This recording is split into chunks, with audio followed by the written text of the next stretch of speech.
नमस्कार दोस्तों, जय माता की। स्वागत है आपका लता पाठक ब्लॉग में। तो दोस्तों, आप लोग कैसे हैं? आशा करती हूँ आप लोग बढ़िया होंगे। तो शुरुआत की जाए आज के दिन की। तो मेरी शुरुआत हो रही है सुबह सुबह धुलाई से।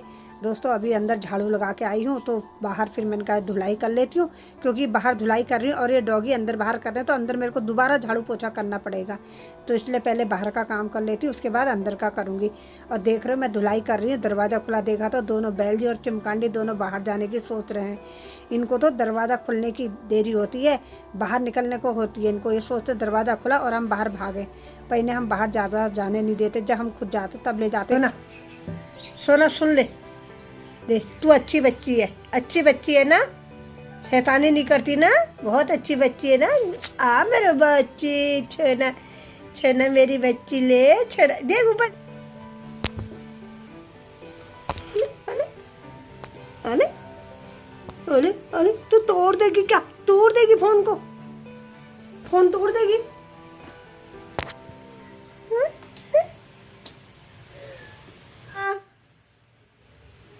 क्या हुआ?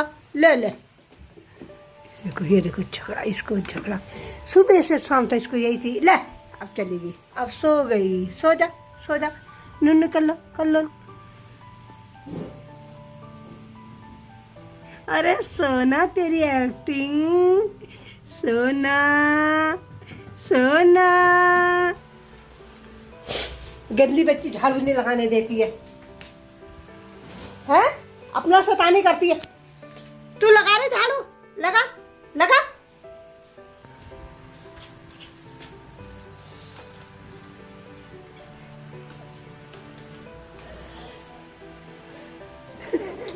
इसकी शरारतें देखो, कितना मजा आता है इसकी शरारत देखने में। इसकी शरारत देखते देखते पूरा दिन बीत जाता है, कहाँ बीतता पता नहीं लगता है। अभी दो शरारती बच्चे हमारे बाहर भी बैठेंगे। ये हैं दो शरारती बच्चे। अरे शरारती बच्चे से मिलवाती। हेलो बच्चों, हेलो दोस्तों। ये तो गनेल है, इसका नाम इसलिए गनेल नेवला रखा है। और चिमकांडी हेलो कर दे, हेलो कर, हेलो कर। हाँ ये अच्छा है, ये तो होशियार बच्चा है, ये बहुत होशियार है, ये सब कुछ कर देता है जल्दी। अरे सोना सोना, तेरा गुलाबी गुलाबी मुंह, तेरी गुलाबी गुलाबी नाक, गुलाबी गुलाबी होठ है। और एक सोर के साहब जी हमारे, एक साहब ये सोर के, एक साहब हमारी ये सोए है। ये इसको कैसे परेशान कर रही चिमकांडी को। क्या है सोनी, क्या है? हैं? क्यों परेशान कर रही तू उसको? झाड़ू पोछे के काम से निपटी तो सीधा लेके आ गई दोस्तों सब्जी। अब बनाती हूँ करेले की। आज करेला फिर से बना रही हूँ। आप भी कह रहे हो कितना करेला खाते हैं, मुझे करेला बहुत पसंद है ना, तो इसलिए मैं आज फिर भरवा करेला बनाने वाली हूँ। और देखा आपने हमारी सोना की शैतानियाँ, इसकी शैतानियाँ तो पूरे दिन भर पूरी नहीं होती, पूरा दिन ऐसे टाइम पास करती रहती है। तो इसके साथ टाइम का मुझे भी पता नहीं लगता। तो मैं सब्जी चढ़ा के आ गई, हल्की आँच में रखाई। तो इधर मैंने कहा कपड़े तय कर लेती है, धो के रखे थे ढेर ऐसे ही है, कभी कुर्सी में रख रही कभी बेड में। और देख रहे हो दोस्तों, मैं यहाँ अंदर काम कर रही हूँ तो बाहर लड़ रहे हैं। सोना की और चिमकांडी की लड़ाई हो रही है। ये तो दिन भर लड़ने में रहते हैं, दिन पूरा दिन इनका लड़ाई में बीत जाता है। बैल जी बेचारा मेरा आराम से सोए रहता है, उसे कोई मतलब नहीं दिन दुनिया से। 1:30 बज गया है दिन का, खाना खा पी के निपटी हूँ। तो फिर याद आया कि मैंने अपने कपड़े सही करने, क्योंकि दोस्तों जो सूट है वो टाइट हो रहे थे, तो ढीले करने की हिम्मत नहीं पड़ रही थी। आजकल तो यह था कि मैक्सी पहन के काम चल जा रहा था। अब भाई ठंड होने लग गई है, थोड़ा मौसम चेंज हो रहा है, तो मैंने कहा भाई अब तो सूट पहनने के दिन आ गए, मैक्सी के दिन गए हैं। तो अब मैं फ़िलहाल आज अपने कुर्तों की जो रिपेयरिंग करनी है वो कर लेती हूँ। जो उधेड़ हैं टाइट हो रहे हैं उन्हें ढीले कर लेती हूँ, जो उधड़े हैं उन्हें सील लेती हूँ, क्योंकि अभी तक तो मैक्सी पहन के काम चल जा रहा था। अब भैया अब तो मैक्सी से काम चलेगा नहीं, अब तो सूट पहनना है। तो फिलहाल अभी मैं सिलाई कर लेती हूँ। खाना खा पी के चौका बर्तन करके निपटी हूँ। अभी बहुत टाइम बाद आप मशीन निकाली है। अब मैंने कहा चलो अपने कपड़े सही कर लेती हूँ। अब ये प्लाजो सिलवाया था छोटा हो गया, टेलर के पास देना भूल जा रही हूँ, तो मैंने कहा चलो आज अपने हाथ से ही सही कर लूँ। पहले तो मैं खुद ही सिलाई कर लेती थी, वैसे तो मुझे सूट वूट सिलना नहीं आता, पर थोड़ा बहुत मैं वैसे सिल लेती थी, ब्लाउज पेटीकोट ऐसी चीज़ें। तो अब दोस्तों क्या है कि ज़्यादा तो सिलाई आती नहीं है, जितना काम चलाओ आती थी मैं कर लेती थी।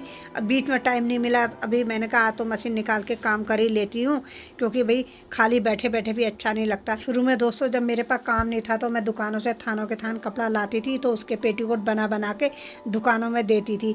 तो उस समय क्या मिलता था, आपको हंसी आएगी, 2.5 रुपया एक पेटीकोट का मिलता था। उसके बाद 5 रुपये हुए तो मैं क्या करती थी, सारा काम करने के बाद दिन घर का, तो 4-5 पेटीकोट शाम के टाइम पे निकालती थी। फिर उसके बाद रात को खाना बना के 1 बजे तक सिलाई करती थी। ऐसे ही मैं एक दिन के 30-30, 40-40 रुपए ऐसे कमाती थी। तो दोस्तों एक समय वो भी था। और अब तो धीरे धीरे आँख भी नहीं दिखती, शरीर भी साथ नहीं देता, अब तो मैंने सब छोड़ दिया। अभी बीच में मास्क ज़रूर सिले थे मैंने कोरोना के टाइम पे, तो वो भी जब किसी ने मुझसे कहा था मास्क सिल देना हमारे लिए, तो तब सिल के दिए थे मैंने ऑर्डर पे, और अपने लिए भी बनाए, सब रिश्तेदारों को भी बांटे, ऐसा नहीं है, साथ वालों को भी बांटे। मेरा मन करता है तो मैं कर लेती हूँ, अब नहीं हो पाता मुझसे, क्योंकि अब शरीर सही नहीं रहता मेरा। क्योंकि पहले मैं रात रात भर बैठ के बुनाई भी करती थी, उस समय मुझे नींद नहीं आती थी, तो पूरी रात बैठ के बुनाई करती थी, सिलाई करती थी। तो दोस्तों उस समय उम्र भी थी, तो सब काम हो भी जाता था, और मजबूरी भी थी, भाई बच्चे पालने करना है। तो अब धीरे धीरे मेरा ये काम भी कम हो गया, फिर बच्चे भी थोड़ा करने लगे हैं, तो थोड़ा मिलने हल्का हो गया, और फिर मैं फील्ड का काम हो गया, आशा में लगी, तो मैंने ये काम बहुत कम कर दिया है। कभी मजबूरी होती है तो कर ही लेती हूँ। तो चलो, जब जैसा समय है सब कट जाता है, सब दिन एक जैसे नहीं रहते हैं, परेशानी रोज़ नहीं रहती है, दुख सुख तो लगा रहता है ज़िंदगी में, इसकी तो कोई टेंशन नहीं है, कभी दुख है तो कभी सुख है। तो दोस्तों काम करते करते शाम हो गई, दिन छोटे हो गए हैं, टाइम का पता ही नहीं लगा, एकदम शाम हो गई। अंकित दूध लेने चला गया, तो मैं भी सब्जी काटने बैठ गई थी, तो मैंने कहा सब्जी काट लेती हूँ और आटा गूँथ गाँथ के रख दी, उसके बाद वीडियो का काम करूँगी, क्योंकि फिर मेरे को टाइम लग जाता है। और दोस्तों आज तो बहन के घर भी नहीं जा पाई, तो बहन से बात की थी, बहन कह रही थी कोई बात नहीं, बाद में आ जाना, मतलब कल परसों आ जाना। आजकल तो ऐसा है, रिश्तेदार लोग आने जाने में है, कभी कोई आया कभी कोई आया, तो इसलिए मैंने कहा चलो ठीक है, अब कल को जाऊंगी। घर के काम इतने हो जाते हैं, सोच रही थी जाऊंगी, बिल्कुल टाइम नहीं मिल पाया मुझे।